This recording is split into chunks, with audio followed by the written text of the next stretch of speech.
जोश भी है, अल्फाजों की कमी भी नहीं है। मैं बीते हुए कल में नहीं, आने वाले कल में भी नहीं, मैं आज में जीता हूं। मुद्दतें बीत गई लेकिन ऐशो आराम की जिंदगी सत्ताधारी अभी भी जी रहे हैं। देश का सिस्टम, देश का तंत्र चरमरा चुका है, जर्जर हो चुका है।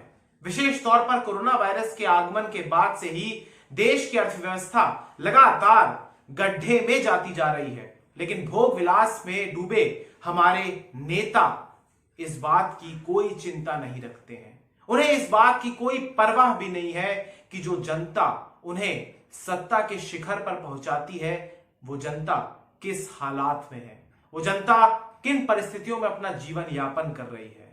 ये लोग सख्त होकर खड़े हैं, दरख्त की तरह खड़े हैं।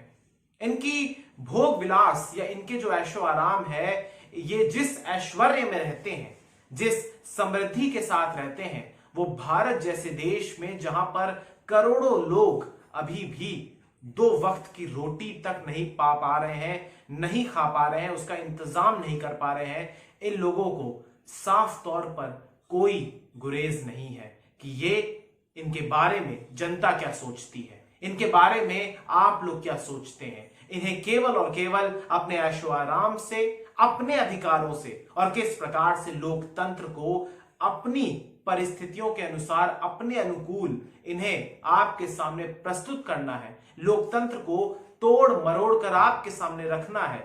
जितने भी इंस्टीट्यूशंस हैं उन्हें अपनी नाक के नीचे रखना है, अपनी उंगलियों के नीचे रखना है, कठपुतलियों की तरह उन्हें नचाना है अपने इशारों पर। केवल और केवल इन्हें उसी से लेना देना है। इनका फर्ज, इनका कर्तव्य आपके प्रति शून्य है। और यहां पर आज के इस दौर में मैं इस रविवार भी आपके सामने एक कविता लेकर हाजिर हुआ हूं, जो कि मौजूदा हालात में बिल्कुल सही बैठती है। तो आइए अपने जीवन का कुछ समय, मुझे थोड़ा सा समय दीजिए, मेरी गुजारिश है और मेरा यह विश्वास है कि आपको मेरी ये कविता और जो ये प्रयास मैंने किया है, यह आपको बहुत पसंद आएगा। नमस्कार, आदाब, सत श्री अकाल दोस्तों, स्वागत है आप सबका मेरे YouTube चैनल स्वप्निल जंक्शन पर। और मैं आशा करता हूं कि आप सभी स्वस्थ और सुरक्षित होंगे। दोस्तों, बिना किसी देरी के ये कविता मैं अब आपके सामने रखने जा रहा हूं। सत्ता पर काबिज होना शौक में शुमार है या जिद का बुखार है।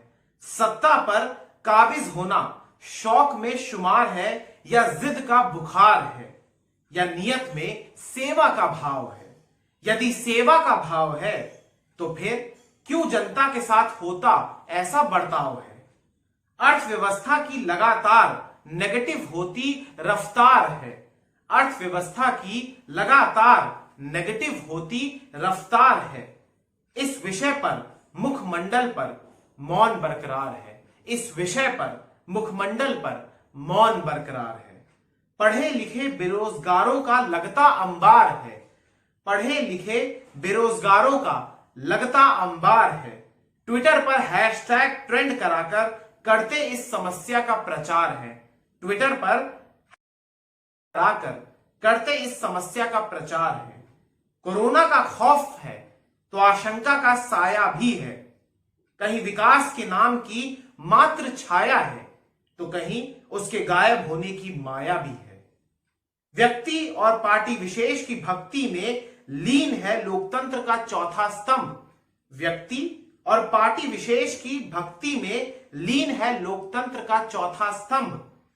वंचित और बेबस जनता और होती बेदम। वंचित और बेबस जनता और होती बेदम।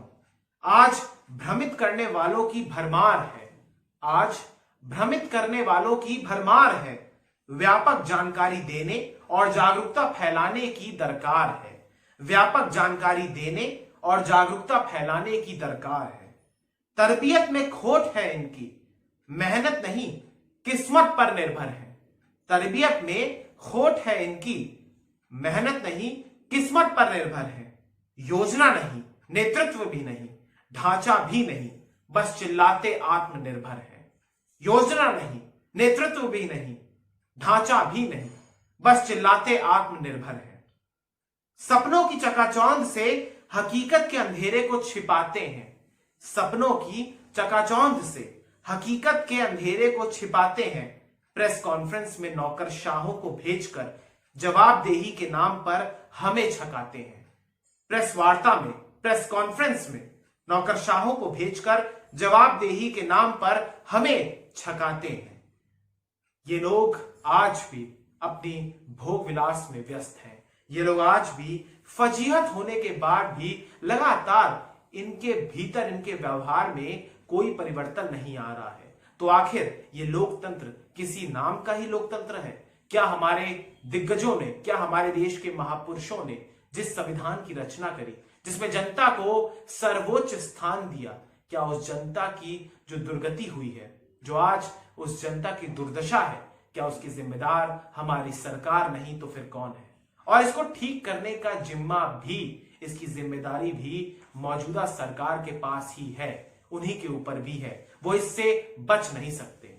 और अंत में मैं हमारे देश के प्रधानमंत्री नरेंद्र मोदी जी से यह विनम्र आग्रह करना चाहता हूं कि देश की मौजूदा परिस्थितियों में वो कृपया करके आए। हम सभी उनकी भाषा शैली और संवाद शैली के बड़े प्रशंसक हैं, हर समय उनकी प्रशंसा भी करते हैं उनकी इस शैली की, लेकिन आज उनका मौन कचोटता है। आज उनकी चुप्पी मन में सिरहन पैदा करती है, बेचैनी पैदा करती है। मैं विनम्र आग्रह करना चाहूंगा कि अगर आप सफलता का श्रेय भी लेते हैं तो आपको असफलता का भी श्रेय लेना चाहिए, उसकी जिम्मेदारी भी आप ही की है। दोस्तों, ये कविता आपको कैसी लगी मुझे कमेंट सेक्शन में जरूर बताइएगा। इस वीडियो को लाइक कर दीजिए, कृपया करके चैनल को सब्सक्राइब कर दीजिए। अगर आप मेरे चैनल पर नए हैं, अधिक से अधिक शेयर कर दीजिए दोस्तों। और अगर आपको मेरी ये कविता पसंद आई तो कृपया करके दोस्तों मेरी ये बात जरूर मानिएगा। मेरा ये आग्रह है, मेरा ये आपसे गुजारिश है। बहुत बहुत शुक्रिया, बहुत बहुत धन्यवाद। जय हिंद, जय भारत, वंदे मातरम, इंकलाब जिंदाबाद, सत्यमेव जयते। नमस्कार, जय हिंद।